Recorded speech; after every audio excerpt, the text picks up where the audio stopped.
Halo, Shalom. Shalom, gimana kabarnya? Augetin yang ada di Semarang. Halo, gimana kabarnya? Yang luar biasa kayaknya sebelah sini deh ya. Gimana kabarnya Augetins yang ada di Semarang? Ya, luar biasa, amin. Amin ya. Senang sekali, udah lama banget saya tidak ke Semarang gitu ya. Ketika lihat kota Semarang, waduh luar biasa ya, tambah maju ya. Tak kenal maka tak sayang, saya memperkenalkan diri dulu. Nama saya Pastor Lanitan, anaknya 3. Yang pertama udah kuliah, semester kedua ada di Sydney ya. Lalu yang kedua itu kelas SMP kelas 3, itu berarti kelas berapa? 9 ya toh. Siapa yang di sini kelas 9? Ada? Oke, banyak juga. Yang ketiga kelas 8 ya, selisihnya nomor 3 sama nomor 2 sedikit, cuman 11 bulan ya. Pastor Lani datang dengan suami Pastor Samuel Muji di gereja Mawar Sharon yang namanya Pastor, ya kasih tepuk tangan dulu ya, thank you. Ya, Pastor Samuel di Mawar Sharon ada 2 ya, jangan keliru. Pastor Samuel Handoko, yang satu ini Pastor Samuel Muji ya. Oh iya, ada lagi Pastor Bernard Samuel ya, gembala kalian semua ya, sama-sama Samuel juga. Nah, kita kalau Pastor Bernard sama Ci Anita gitu ya, Pastor Anita itu gembala regional di mana? Gembala regional di mana? Jawa Tengah ya. Kami ini gembala regional di Bali, Kepulauan Nusa, NTT, NTB, Australia, New Zealand sampai Timor Leste. Nanti kapan-kapan mampir ya kalau ke Bali ya. Nah, kemarin juga sama Jawa Timur, tapi kita sudah melahirkan 2 regional juga. Di Jawa Timur ada Jawa Timur 1 dan 2. Nanti bulan September akan ada pengumumannya. Nah, hari ini saya mau menyampaikan firman Tuhan tentang bangkit dan bersinar. Tapi sebelumnya kita lihat laporan kemenangan dulu. Ini adalah orang-orang di Timor Leste ya. Belum pernah lihat Timor Leste ya. Nanti kalian bisa lihat orang-orangnya seperti apa. Mereka itu lapar dan haus akan Tuhan. Kita itu pada waktu itu tidak berencana, tidak membayangkan yang hadir segitu banyak. Kita cuma berpikir mau ngadain CT karena kita punya CG di sana. Kita juga tidak bagi-bagi undangan. Tapi hari itu kita cuma mikir ya 50 orang datang ya, puji Tuhan lah gitu ya. Tapi ternyata karena orang-orang lapar dan haus akan Tuhan, datang setiap waktu Pastor Lani khotbah, saya khotbah gitu ya. Asyir itu tidak berhenti, bukain kursi terus gitu ya, tempatnya sampai penuh gitu ya. Sampai kursinya udah gak cukup gitu ya. Yang hadir hari itu 300 sekian orang. Kasih tepuk tangan buat Tuhan. Dan mereka lapar dan haus akan Tuhan. Dan hari itu 19 orang memberi diri dibaptis. Kita lihat laporan kemenangan ini, yaitu laporan kemenangan Timor Leste. Silakan.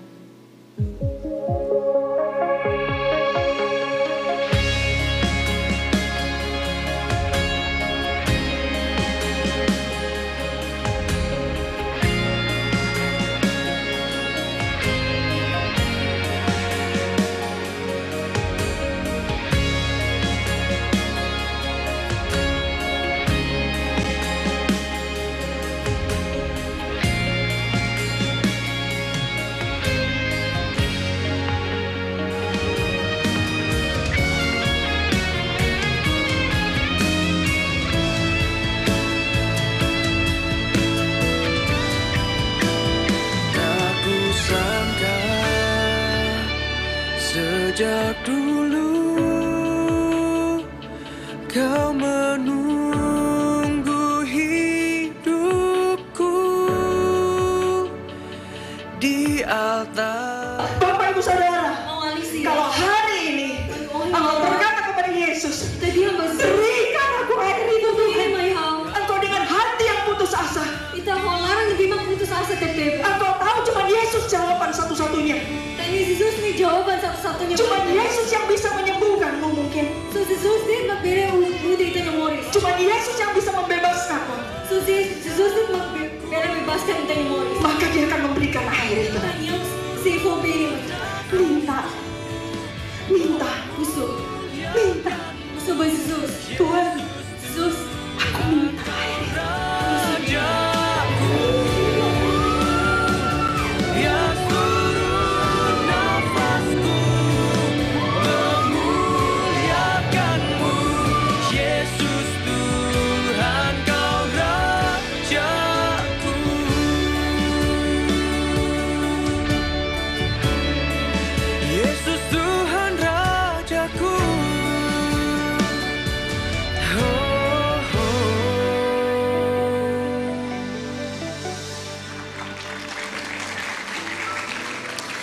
Kalian tahu nggak, Tuhan itu sangat-sangat mencari anak-anak muda.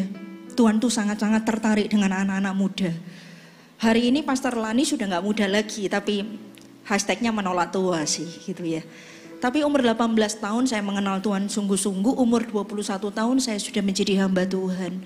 Dan umur 27 tahun saya berkhotbah di depan 14.000 anak-anak muda. Pada waktu itu Pastor Philip KKR di kampus-kampus, di anak-anak muda, lalu enggak tahu gimana ceritanya itu. Pastor Philip memberikan hari keduanya itu kepada saya untuk berkhotbah di salah satu KKR beliau, KKR Victory. Tuhan sangat tertarik dengan anak muda. Kami pun hari ini sudah enggak muda lagi, anaknya loh udah kuliah. Tetapi hati kami selalu muda untuk kegerakan dan jiwa-jiwa. Hati kami selalu muda untuk lihat pekerjaan Tuhan. Karena itu sangat bersyukur loh kalian ini. Usiamu masih muda, belasan tahun kamu sudah duduk di rumah Tuhan. Dan kamu dengar firman Tuhan yang begitu luar biasa tentang pemakaian Tuhan. Saya dulu gak ngerti itu. Hari ini orang menerima baptisan Roh Kudus sangat begitu muda. Orang dipakai Tuhan itu muda. Di zaman dulu pun juga. Itu Timotius umur 16 tahun loh dia itu dipercaya untuk menggembalakan jemaat Tuhan 60.000. Jemaat Tuhan umur 16 tahun, 16 tahun coba bisa apa? Mungkin orang bilang begitu, tapi lihat Tuhan pakai Timotius umur 16 tahun menggembalakan 60.000 jemaat. Loh kalau itu anak muda semua gampang, sesama level. Tapi enggak loh, orang-orang tua juga digembalakan oleh Timotius. Makanya Paulus berkata kepada Timotius, jangan ada seorang pun menganggap engkau rendah karena engkau muda. Tetapi jadilah teladan katanya. Dalam perkataanmu, dalam perbuatanmu, tingkah lakumu katanya. Hai anak muda, engkau dicari Tuhan.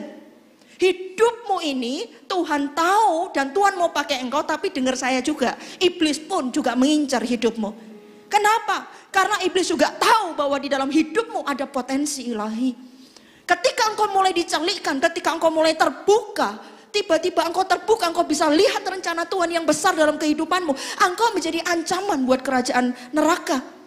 Karena itu iblis juga mengincarmu. Lihat coba, hari ini yang stres bukan cuma orang tua. Ada banyak anak-anak muda juga yang stres. Ada banyak anak-anak muda yang mungkin zaman saya dulu masih muda gitu ya. Nggak ada anak muda stres itu. Yang stres orang-orang tua. Tapi sekarang anak muda pun stres. Dan stresnya itu agak unik sih. Katanya gini, aku stres. Kenapa? Ya, aku kalah main game. Jadi stres. Tingkat stresnya itu lebih lower lagi. Tapi anak muda juga stres gitu ya. Iblis juga tahu bahwa kalian semua ini potensi. Karena itu dengar baik-baik, Augetin, GMS Semarang, bangkit dan bersinar. Tuhan punya rencana besar dalam hidupmu, katakan amin. Kasih tahu kanan kirimu, ayo kita bangkit. Buka sama-sama saya di dalam Matius pasal yang kelima, ayat 13 sampai 16. Firman Tuhan bilang begini, garam dunia dan terang dunia. Kamu adalah garam dunia. Jika garam itu menjadi tawar, dengan apakah ia diasinkan? Tidak ada lagi gunanya selain dibuang dan diinjak orang. Kamu adalah terang dunia. Kota yang terletak di atas gunung tidak mungkin tersembunyi. Lagi pula orang tidak menyalakan pelita lalu meletakkannya di bawah gantang, melainkan di atas kaki dian, sehingga menerangi semua orang di dalam rumah itu. Demikianlah hendaknya terangmu bercahaya di depan orang, supaya mereka melihat perbuatanmu yang baik dan memuliakan Bapamu yang di surga. Ya, saya cuman bahas satu ayat aja, ayat 13. Kamu adalah garam dunia. Jika garam itu menjadi tawar, dengan apakah ia diasinkan? Tidak ada lagi gunanya selain dibuang dan diinjak orang.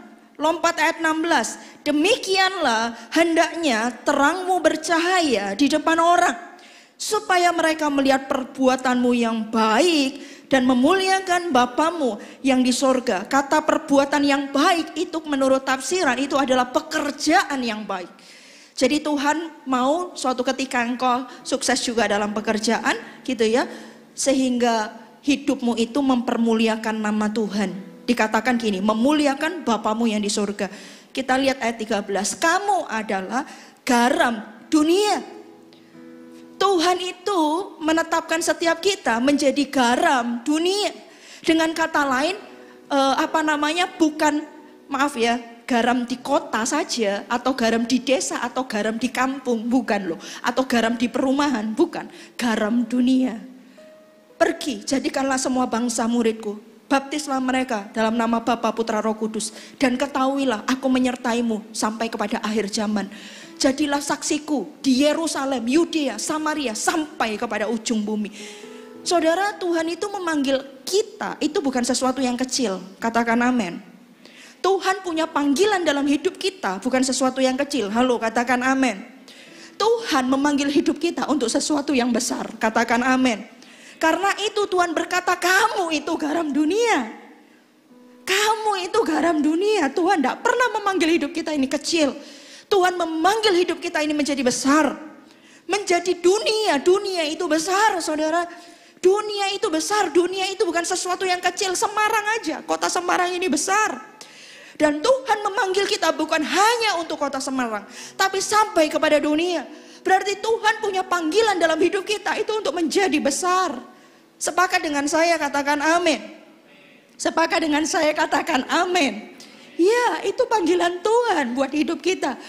Bukan sebuah kebetulan engkau itu diciptakan. Siapapun engkau, dari keluarga siapapun, Tuhan punya rencana. Dan rencananya itu besar, untuk membawa engkau sampai ke ujung dunia. Katakan amin. Nah saudara, apa yang kita pelajari bangkit dan bersinar? Yang pertama saudara, apa yang kita pelajari dari ayat ini? Yang pertama, bermimpilah besar. Kenapa? Karena Tuhan memanggil engkau menjadi besar. Hai anak muda, hai Augetin, punyailah mimpi besar. Orang kalau tidak punya mimpi, tidak punya tujuan, hidupnya akan sia-sia. Dia akan buang-buang waktu. Dia akan hidupnya santai-santai. Dia tidak akan tahu apa yang dia mau kerjakan. Tapi kalau engkau punya tujuan, dan tujuannya itu bukan tujuan yang biasa, tapi tujuan yang besar, maka saya percaya anak Auge, kau tidak akan menyia-nyiakan waktu yang kau punya. Engkau tidak akan hidup sembarangan. Engkau tidak cuma punya waktu untuk, tidak apa-apa, punya waktu me time, tapi yang prioritas pertama, engkau punya waktu buat Tuhan. Yang kedua, engkau punya waktu dan banyak waktu untuk engkau belajar dan mengupgrade dirimu. Untuk menyiapkan sesuatu yang besar. Poin yang pertama, bagaimana supaya kita ini, apa yang menjadi kehendak Tuhan, rencana Tuhan buat setiap anak muda itu terjadi. Bagaimana supaya bangkit dan bersinar itu. Yang pertama, bermimpilah besar. Hai anak muda, kamu harus punya mimpi. Kamu harus punya tujuan untuk hidup ini. Dan Tuhan jelas berkata, kamu adalah garam dunia. Dengan kata lain, Tuhan punya panggilan untuk engkau menjadi besar. Untuk engkau menjadi luar biasa. Untuk engkau mengalahkan dunia. Kalau engkau tahu bahwa planningnya seperti itu, kenapa hidup biasa-biasa? Kalau kita sudah punya, Tuhan sudah memplankan hidup kita menjadi luar biasa, kenapa kita menjadi biasa? Kalau Tuhan punya plan kita untuk sampai ke ujung dunia, kenapa hari ini kita cuma menyia-nyiakan waktu kita, menyia-nyiakan hidup kita? Bermimpilah besar. Suatu ketika Tuhan berkata kepada Abram, kalian tahu Abram yang sama Lot itu? Setelah itu ketika Lot berpisah, Tuhan itu ngomong sama Abram, lihat katanya. Lihat, sejauh matamu memandang, segitu aku akan berikan. Coba kalimat ini perhatikan. Sejauh matamu memandang, segitu aku akan berikan. Kalian bisa bayangkan, kalau misalnya kalian lihat, hari ini kalian lihatnya kan kita lihatnya sampai sini doang kan. Ini setelah itu kita tidak bisa lihat, ini kan tembok. Sejauh matamu memandang, segitu aku akan berikan. Berarti sejauh kita melihat, itu yang Tuhan kasih dalam hidup kita. Yang tidak bisa kita lihat, itu yang tidak Tuhan lakukan dalam hidup kita. Berarti kalau kayak gitu, lihat yang jauh dong. Lihat yang luas, lihat yang panjang. Lihatlah yang besar. Kenapa? Karena sejauh matamu memandang, segitu Tuhan akan berikan. Halo, katakan amin. Sejauh matamu memandang, segitu aku akan berikan. Saudara, dari umur sejak saya SMP, saya sudah punya mimpi dulu. Mimpi saya itu saya pengen menjadi businesswoman. Seorang wanita bisnis, itu dari dulu. Saya itu pengen jadi direktur. Zaman itu loh ya. Apa yang saya lakukan? Saya punya mimpi itu semenjak saya sudah SMP. Saya pengen nanti saya yang setir mobil sendiri, saya pegang sebuah perusahaan, saya mimpin banyak orang. Itu kerinduan saya. Sehingga apa yang saya lakukan? Saya sekolah dengan yang terbaik. SD saya selalu juara. Satu, bukan cuma juara satu, juara paralel. Juara paralel tuh gini, misalnya kalau kelas 6 SD itu ada 5 kelas, dan 5 kelas itu setiap kelas ada juara satu, saya itu juara satu dari juara satunya. Itu selalu dari kelas 1 SD sampai kelas 6. SMP saya enggak, karena saya pindah kota SMP, itu saya enggak bisa, tapi saya masuk 10 besar. Karena saya di kota besar. Ya, saya masuk 10 besar. Saya punya mimpi, saya pengen jadi direktur, business women, memimpin banyak perusahaan dan memimpin banyak orang. Itu mimpi saya. Itu masih belum sungguh-sungguh di dalam Tuhan. Sampai ketika saya kuliah baru saya ketangkep sama Tuhan. Sungguh-sungguh lahir baru. Disitulah berubah. Mimpinya jadi berubah. Ketika itu sampai akhirnya saya memberi diri jadi hamba Tuhan. Seolah-olah kayak mimpinya itu gak terjadi ya. Ketika saya jadi hamba Tuhan tahun 2002 dikirim ke Jember. Menjadi full timer waktu itu. Pastor Sam ini gembala saya. Sampai akhirnya ketemu pasangan hidup di ladang misi, menikah. Sampai 2008 diutus kembali ke Sidoarjo.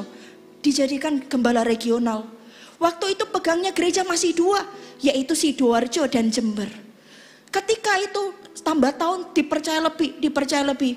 Sampai akhirnya 2002 di Sidoarjo itu 15 tahun. Kami baru dipindah, base campnya ada di Bali. Jadi tahun 2023 baru pindah ke Bali. Sudah 15 tahun. Gereja yang kami pegang sampai di sekarang ini, 15 tahun sebelum kita lahirkan gembala regional yang di Jawa Timur, 25 gereja. Ada 25 gereja yang kita pegang, belum CG-CG perintisan yang di kota-kota itu ada 33 titik. Itu dari mana coba? Suatu ketika saya di Sidoarjo, saya saat teduh sama Tuhan. Berdoa. Ketika berdoa, lalu Tuhan tiba-tiba kayak gini, Lan, kayak dialog sama Tuhan. Mungkin kamu bukan orang yang pegang perusahaan. Mungkin kamu hari ini bukan seorang business woman. Kamu hari ini bukan seorang direktur. Tapi Tuhan bilang gini, tapi kamu hari ini memegang perusahaan kerajaan surga dan itu perusahaanku. Kamu pegang gereja-gereja. Hari ini kamu memimpin banyak orang dan kamu menggembalakan banyak orang. Di situ saya dilawat Tuhan. Saudara dengar baik-baik, Tuhan itu menghargai mimpi seseorang. Apalagi mimpi anak-anaknya yang sungguh-sungguh takut akan Tuhan. Karena itu bermimpi besar. Hai anak Augitins, kalau datang ibadah serius, kamu cuma punya waktu 1,5 jam dengar firman.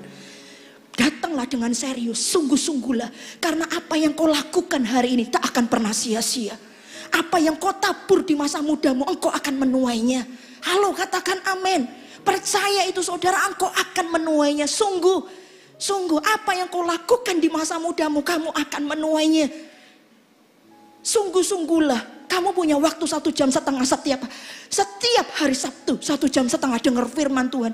Firman Tuhan yang dipilih pun juga yang berkualitas. Orang-orang yang disuruh di atas panggung ini pasti juga tidak main-main. Serap sebanyak mungkin. Karena itu modalmu untuk suatu nanti ketika engkau akan dipakai Tuhan secara luar biasa. Halo, katakan amin. Kasih kemuliaan buat Allah kita. Bermimpilah besar. Kamu punya mimpi apa hari ini? Augitins, kamu kalau ditanyain harus bisa jawab. Kenapa?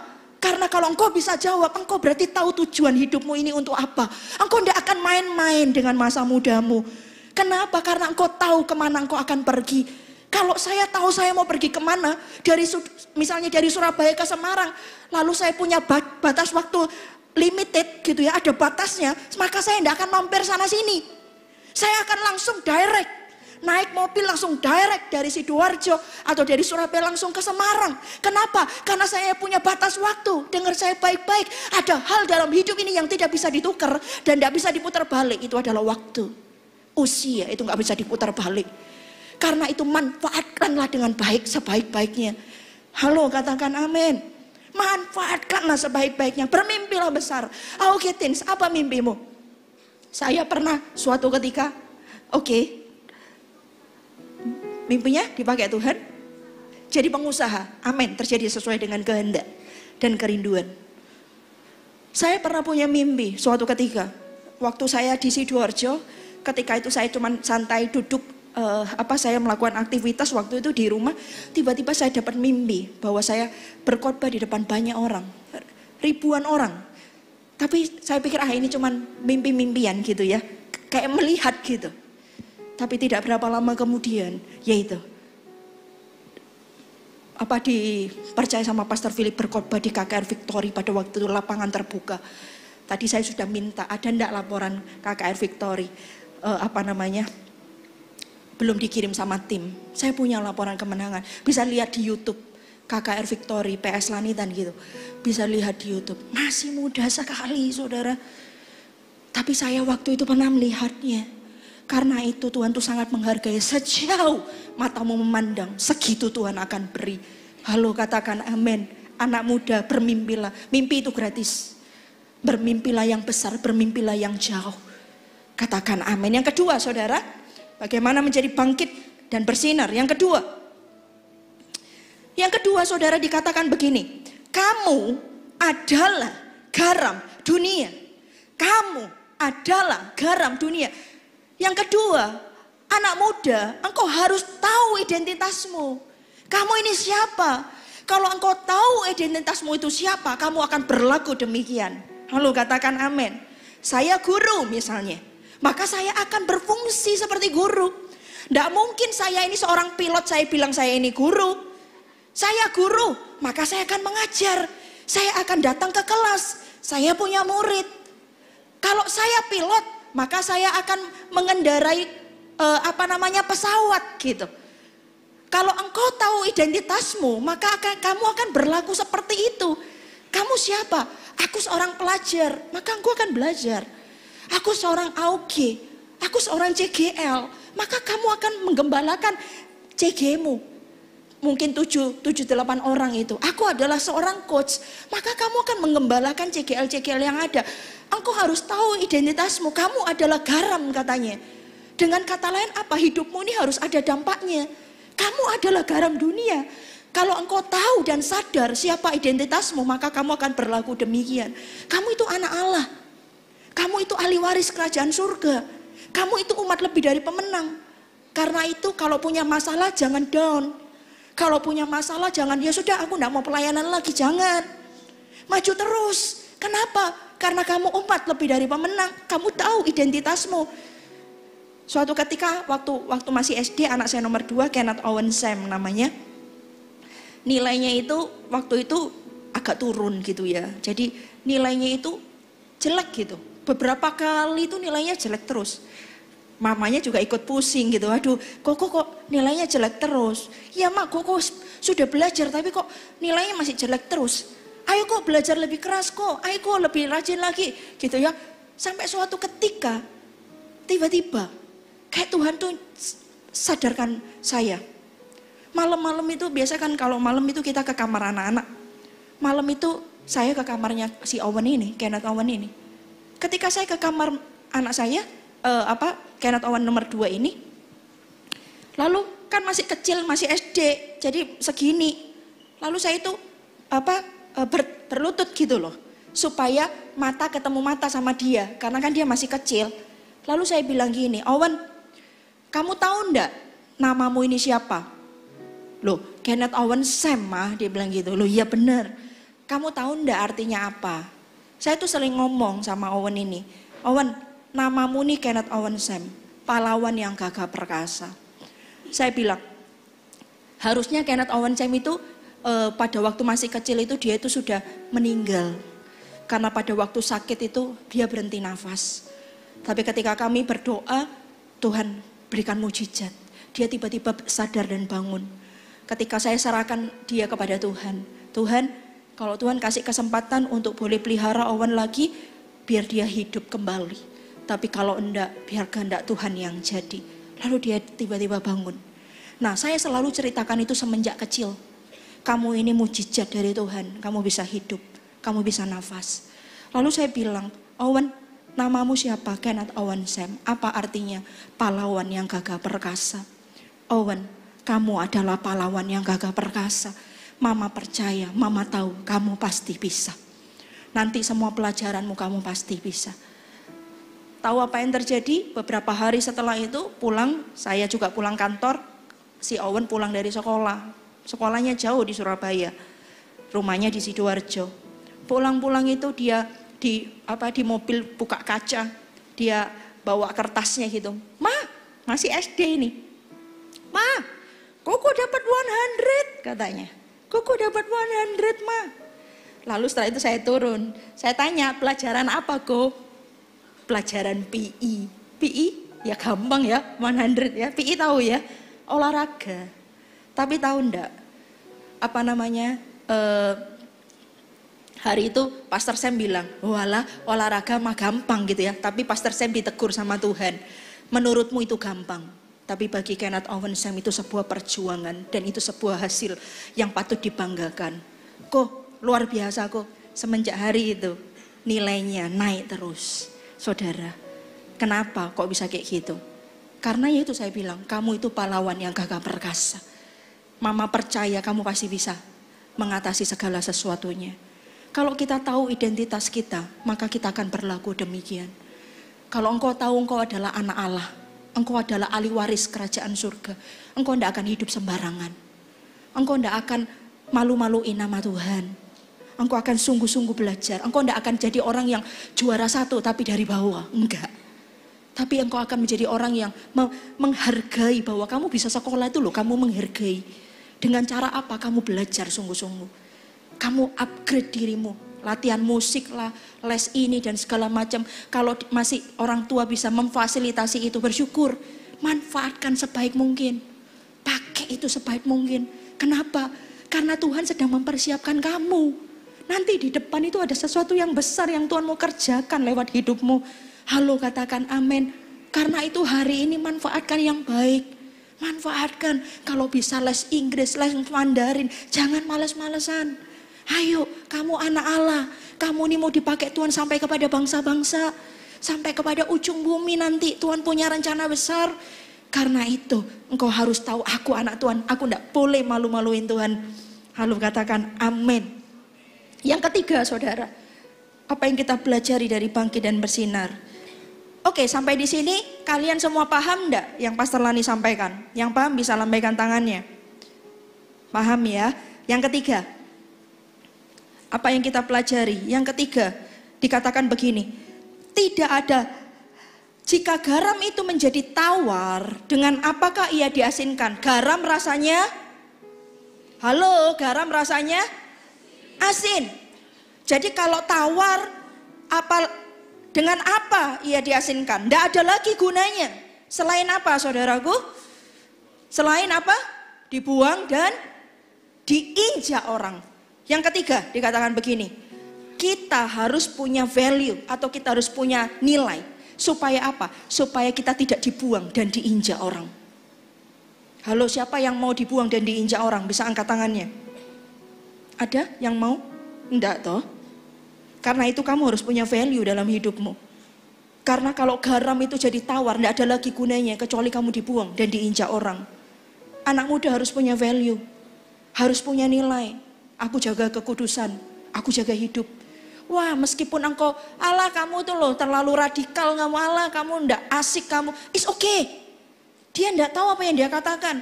Nanti kamu akan menuai apa yang sudah kamu perbuat. Kalau engkau jaga hidup sungguh-sungguh, harus punya value, harus punya prinsip. Yang tentunya prinsip kerajaan Allah yang harus kamu pegang. Kalau engkau punya value, kamu punya nilai, kamu ndak akan dibuang, kamu ndak akan diinjak orang. Sungguh. Kamu tidak akan dibuang, kamu tidak akan diinjak orang, kamu akan dihargai. Saudara, ada orang itu apa namanya, ada orang itu pandai ngomong gitu ya, tapi dia tidak akan disuruh ngomong. Ada orang tidak bisa ngomong, dia akan disuruh ngomong. Dan bahkan bukan cuma disuruh ngomong, dibayar lagi. Kenapa kok bisa gitu? Karena orang itu punya value. Orang itu punya value. Kalau orang punya value, orang itu akan dibayar. Bahkan untuk ngomong loh dibayar, saudara. Dia tidak akan dibuang, dia tidak akan diinjak orang. Itu, anak muda harus punya value, harus punya nilai. Anak saya bilang yang pertama, Mah, Cece dibully sama teman-teman. Kenapa, Ce? Iyalah, pakai baju ini dibully, pakai baju ini dibully dan segala macam. Saya bilang, Cece enggak boleh down. Cece enggak boleh malu. Kenapa? Yang pertama, karena apa yang mereka pakai itu juga dari orang tua mereka. Mereka tidak keluar dari keringat mereka. Itu cuman pemberian orang tua mereka. Jadi harusnya Cece sama temenmu itu sama, Ce. Kamu sama. Sama-sama enggak punya semestinya. Cuman dia mungkin punya baju yang bermerek, sepatu yang bermerek, kamu enggak. Tapi tenang aja, kamu sama. Karena itu dibelikan orang tuanya, bukan hasil keringatmu. Keringatnya dia. Tapi itu hasil orang tuanya. Gak apa-apa, kamu selevel. Gak usah minder. Gak usah down. Gak usah malu. Gak mau sekolah lagi, ngapain? Lalu saya bilang, lalu yang kedua, C, belajar yang pinter. Sekolah yang pinter. Karena apa yang ditabur orang itulah yang dituai. Hari ini enggak apa-apa, C, bersakit-sakit dahulu, bersenang-senang kemudian. Nanti ketika kamu besar, lihat usiamu sama mereka sama, tetapi hasilnya akan berbeda. Lalu tiba-tiba terbukalah dia. Ketika dia terbuka, enggak ada masalah. Enggak apa-apa ngalami itu. Dia tahu aku punya value yang tidak dipunya oleh temanku. Apa? Aku punya value, aku bekerja keras. Aku tahan banting. Gitu. Maksudnya ngalami bully dan segala macam dia nggak down. Malah dia itu dari SMP ngonselingi teman-temannya. Teman-temannya kalau punya masalah datangnya kepada Kathleen. Konseling sama dia. Kadang pertanyaannya agak horor-horor. Soalnya tanyanya kepada papa mamanya. Ini jawabannya apa ya gitu. Dia tanya, dia punya value. Tak bilang, selagi kamu punya value, C, kamu jangan takut. Maju terus. Itu masih SMP, saudara. Dunia ini semakin kejam, membuat kita tuh harus ikut arus dunia. Oh, come on. Kamu anak Tuhan. Jangan ikut arus dunia. Kalau yang lainnya ke kanan, dunia suruh kamu ke kanan, kamu ke kiri. Kita anak Tuhan. Tuhan itu tidak pernah sama dengan dunia. Dunia gelap, dia terang. Dunia kotor, dia bersih, putih, kudus. Kita tidak boleh sama dengan dunia. Hai anak muda, Teens, kamu harus punya value. Kamu harus punya nilai di dalam hidupmu. Karena ketika kamu punya value, ketika kamu punya nilai, itu yang membuat engkau tidak akan pernah dibuang dan diinjak orang. Ketika saya pada waktu SMP, SMA sama. Bukan orang favorit. Pada zaman saya dulu ketika SMP, SMA itu kan ada anak-anak favorit. Anak-anak pembasket adalah anak-anak favorit di sekolah. Nah, tapi saya bukan orang yang golongan seperti itu. Orang biasa. Ketika saya SMA, ketika saya kuliah, saya terima Yesus sebagai Tuhan dan Juru Selamat gitu ya. Tahu enggak, ketika hari-hari ini, ketika saya sudah jadi hamba Tuhan, ada banyak teman-teman SMA yang dulunya tidak pernah, bahkan ketemu aja nggak pernah menyapa. Sekarang ketika mereka ada masalah, datang ke saya. Tanya, gimana menurut kamu? Apa yang harus saya lakukan? Dia konseling. Saudara, kenapa bisa begitu? Selama engkau punya value dan nilai, Tuhan akan terus bawa kamu dari kemuliaan satu kepada kemuliaan yang lebih besar lagi. Kau tidak akan pernah dibuang dan diinjak orang. Dan dengar saya baik-baik, hai anak Tuhan, Tuhan itu menghendaki engkau naik dan bukan turun, menjadi kepala dan bukan ekor. Berkat ada padamu dan bukan kutuk, engkau akan terus naik dan bukan turun. Itu datangnya dari Tuhan. Karena itu anak-anak Tuhan itu mau ditaruh di atas. Aduh, semoga khotbahnya Pastor Lani tidak terlalu tinggi hari ini. Untuk anak-anak yang seusia kalian. Kenapa? Karena Pastor Lani tahu bahwa iblis pun sedang gencar-gencarnya ke anak muda. Kamu tahu enggak? Di Bali, dosanya sedemikian. Katanya surga dunia itu ada di Pulau Bali. Yes, di mana-mana itu banyak sekali dosa. Banyak sekali. Dan saya mau beritahu, dosanya itu menurut survei, ini bukan sudah menurut survei, ini sungguhan saya tanya. Usia 15, 16, paling maksimal 20 tahun. Dan itu dosanya, kalau saya sebutkan, ngeri saudara. Itu berarti sekarang pekerjaan roh jahat bukan semakin mudah juga. Pemakaian Tuhan dalam hidup anak-anak muda semakin mudah, pengurapan Tuhan semakin mudah. Dengan kata lain begini, zaman dulu terima baptisan Roh Kudus, anak-anak SD itu jarang. Sekarang melalui kegerakan gereja kita, anak-anak Eagle Kid kita menerima baptisan Roh Kudus, mereka dipakai Tuhan secara luar biasa. Pengurapan Tuhan itu semakin mudah, demikian juga pekerjaan roh jahat semakin mudah. Dosanya gitu besar, Tapi yang melakukan itu anak-anak muda. Ngeri saudara. Karena itu hari ini firman-Nya juga, vaksinnya itu bukan firman yang cuman sekedar enak atau sedap didengar. Kalau dunia ini keras, dunia ini begitu gelap, dunia ini begitu arusnya begitu deras, vaksinnya firman Tuhan yang diberikan kepada anak-anak muda kita pun harus yang makanan keras. Supaya apa? Supaya engkau kuat menghadapi arus dunia yang begitu kencang ini. Karena itu Teens kalau datang ke gereja sungguh-sungguh, ini pesannya Pastor Lani. Datanglah sungguh-sungguh, simak yang baik, serap sebanyak mungkin. Itu berguna untukmu. Karena di tahun-tahun ke depan tidak akan menjadi lebih baik. Nanti ketika engkau menjaga kekristenan, menjaga takut akan Tuhan di duniamu nanti, itu tidak semudah kita hari ini. Karena itu hari ini khotbah kayaknya keras, khotbahnya kayaknya bukan makanan yang enak. Iya, tapi ini makanan yang sehat untuk jiwamu dan rohmu. Ini untuk mempersiapkan sesuatu menjadi vaksinmu di kemudian hari. Supaya apa? Supaya engkau tidak ikut arus dunia. Ayo Teens Semarang, jadilah berbeda. Bangkitlah dan bersinarlah. Paling enggak untuk kota Semarang, paling enggak untuk keluargamu, paling enggak untuk kotamu, sekolahmu, dimanapun engkau berada. Kasih tepuk tangan buat Allah kita. Yang keempat, yang terakhir saudara, apa yang kita pelajari harus punya value ya. Mulai hari ini hidup jangan main-main. Hidup sungguh-sungguh sama Tuhan. Cari Tuhan itu sungguh-sungguh. Datang CG sungguh-sungguh. Datang ibadah sungguh-sungguh. Pelayanan juga sungguh-sungguh. Apakah yang bisa aku bantu? Apakah ayo tolong ajari aku lebih lagi Kak. Kak, gimana caranya jadi CGL? Gimana caranya jadi coach? Tolong ajari aku. Kamu ya, pengurapanmu harus jauh lebih besar daripada pendahulu-pendahulumu. Pastor Lani kalau bilang sama anak-anak muda di Bali, kamu harus dipakai Tuhan lebih hebat daripada kita. Kita sih nggak merasa hebat, tapi pengurapan Tuhan itu jauh lebih besar dalam hidupmu. Tuhan berkata begini, kamu akan melakukan pekerjaanku, kata Tuhan. Bahkan pekerjaan yang jauh lebih besar dari apa yang aku kerjakan, kata Tuhan. Berarti dengan kata lain, generasi berikutnya selalu pengurapannya jauh lebih besar. Katakan amin. Yang keempat, apa yang kita pelajari? Dikatakan begini, kalau engkau menjadi tawar, apalagi gunanya selain tidak ada lagi gunanya selain dibuang dan diinjak orang. Yang keempat, hidup kekristenan itu tidak boleh tawar. Hidup kekristenan itu harus memberi dampak. Kita ingat bilang sama diri sendiri, aku tidak boleh jadi tawar, aku harus memberi dampak. Aku harus memberi dampak. Saudara, apa dampak yang kau beri? Yang pertama di keluarga dulu. Coba, engkau hari ini mungkin datang ibadah. Apakah papa mama sudah lihat perubahan hidupmu? Yang mungkin dulunya engkau kalau diberitahu sama orang tua selalu melawan. Tapi hari ini kamu selalu dengar-dengaran. Itu dampak loh itu. Bagaimana hari ini? Apakah berdampak? Apakah berdampak dengan sekolahmu? Harusnya. Suatu ketika ada seseorang, waktu Pastor Lani menjadi gembala anak-anak muda di kota Jember, berarti itu tahun 2002, 22 tahun yang lalu.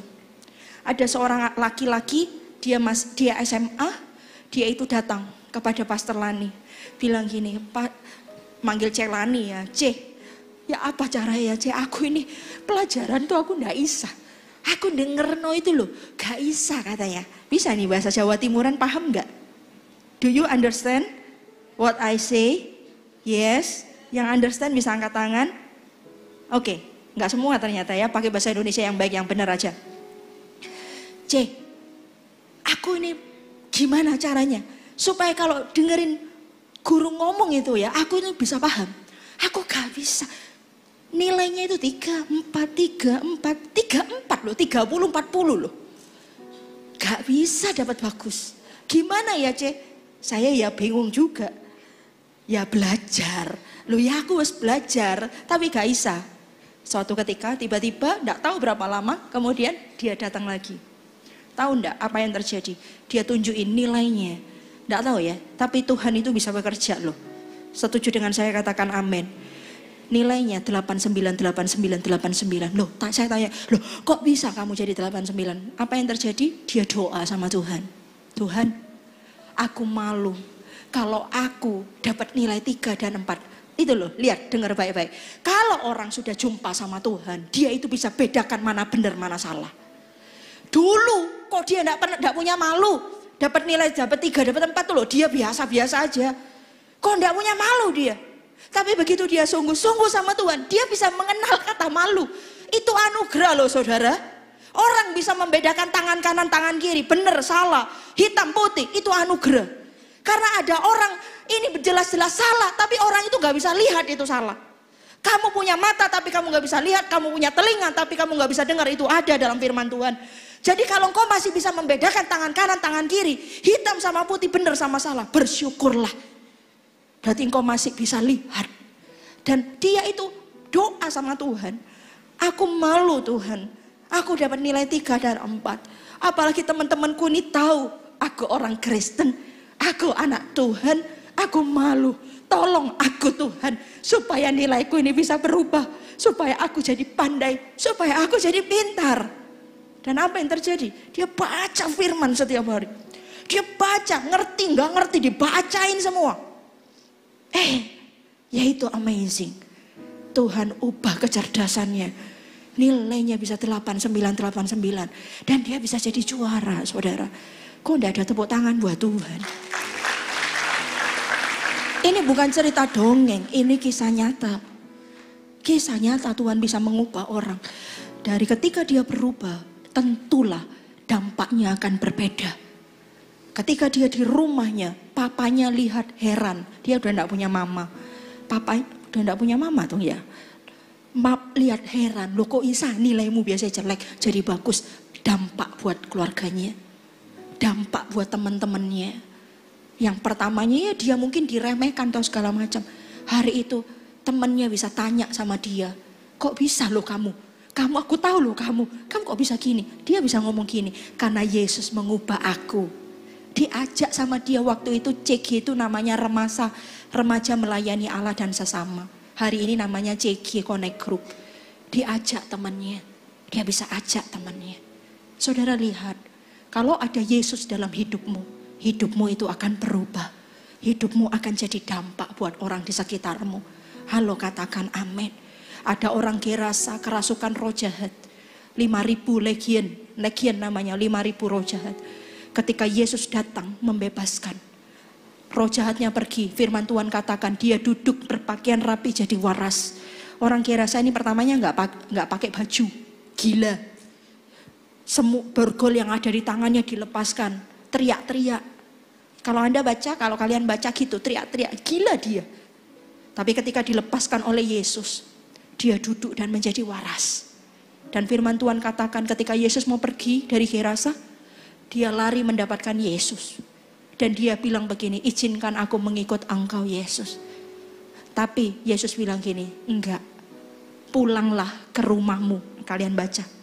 Ke kampung, ke orang-orang di kampungmu. Lihat, rumah keluarga, di orang-orang di kampungmu, sekitarnya. Beritahukan kepada mereka apa yang sudah aku perbuat kepadamu. Dan apa yang terjadi? Firman Tuhan katakan, di seluruh daerah Dekapolis. Dekapolis itu satu wilayah dengan 10 kota. Menerima Yesus sebagai Tuhan dan Juru Selamat karena kesaksian orang Gerasa. Orang yang ada Yesus dalam hidupnya pasti akan memberi dampak itu otomatis. Tidak usah dipaksa-paksa. Otomatis. Apakah Yesus ada dalam hidupmu? Hai anak muda. Kalau Yesus ada dalam hidupmu, yang pertama menikmati dampaknya pasti keluargamu. Papa mamamu pasti lihat kamu berbeda. Mamanya Pastor Lani bilang, Lan, kenapa kamu? Kamu kuliah Surabaya kamu jadi beda katanya. Kamu sekarang ngomong Tuhan terus. Mama lihat kamu beda. Bagaimana kamu cara ngomong, cara jawab mama dan segala macam. Mama saya menikmati dulu dampaknya. Pertama, ketika Yesus ada dalam hidupnya Pastor Lani. Keluarga dulu. Lalu sekitar. Dan itu nanti sampai kepada ujung bumi. Pastor Lani tidak pernah punya mimpi menjadi gembala regional. Dipakai sampai hari ini. Tapi Tuhan percayakan Pastor Lani hari ini dengan Pastor Sam. Sampai kepada Australia. Itu bangsa-bangsa. Kepada orang-orang yang bukan bangsa Indonesia juga. Memang di ROSC Sydney itu masih basisnya Indonesia. Tapi kepada orang-orang di asing. New Zealand sampai kepada Timor Leste. Kok bisa? Yang Pastor Lani tahu satu aja, Yesus ada dalam kehidupanku. Dan ketika Yesus itu ada, itu memberi dampak. Dimulai dari keluarga, Yerusalem, Yudea, Samaria, sampai kepada ujung bumi. Pastor Lani tidak tahu nanti kalian besar jadi apa dan kamu ada di mana. Tapi yang Pastor Lani tahu satu hal, kalau Yesus ada dalam hidupmu, kamu tidak akan cuma jadi saksi di kota Semarang ini, bahkan sampai kepada ujung bumi nanti. Katakan amin. Mari saya undang semua bangkit. Kasih tepuk tangan buat Allah kita. Haleluya.